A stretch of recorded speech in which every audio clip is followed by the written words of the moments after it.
Đừng ấy khác vì cho chấm khải. 3 ថ្ងៃបង ទី ngày đào sản.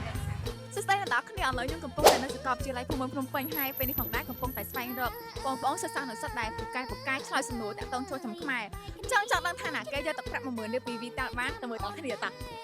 ដឹងអីខ្លះពីចូលចំខ្មែរចូលចំខ្មែរយើងនឹងមែនដឹងច្រើនយ៉ាដឹងច្រើនបានត្រូវមកសំណួរបាន 10000 តើចូលចំខ្មែររយៈពេលប្រហែលថ្ងៃហើយថ្ងៃនីមួយៗឈ្មោះអីគេខ្លះ អញ្ចឹងចូលឆ្នាំខ្មែរប្រពៃណីជាតិយើងគឺមានរយៈពេល 3 ថ្ងៃដែលថ្ងៃទី 1 គឺគេហៅថាមហាសង្ក្រាន្តហើយថ្ងៃទី 2 វារៈវណ្ណបតហើយថ្ងៃទី 3 វារៈឡើងសាក់ត្រឹមត្រូវអ្នកនរគ្នាហើយដល់ជូនចឹងនេះអើយអរគុណ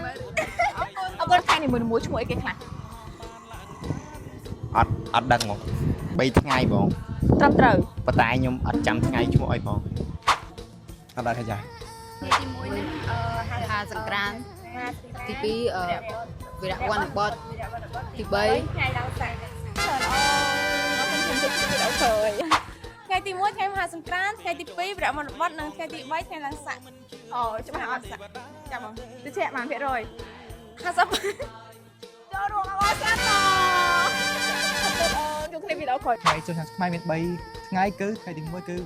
ថ្ងៃសង្ក្រាន្តថ្ងៃទី 2 គឺវីរៈវណ្ណបតថ្ងៃទី 3 គឺវីរៈឡើងសាក់ ចង់ពីវីតាជួយទឹកប្រាក់10000ទៀតដែលបានខំចូលចា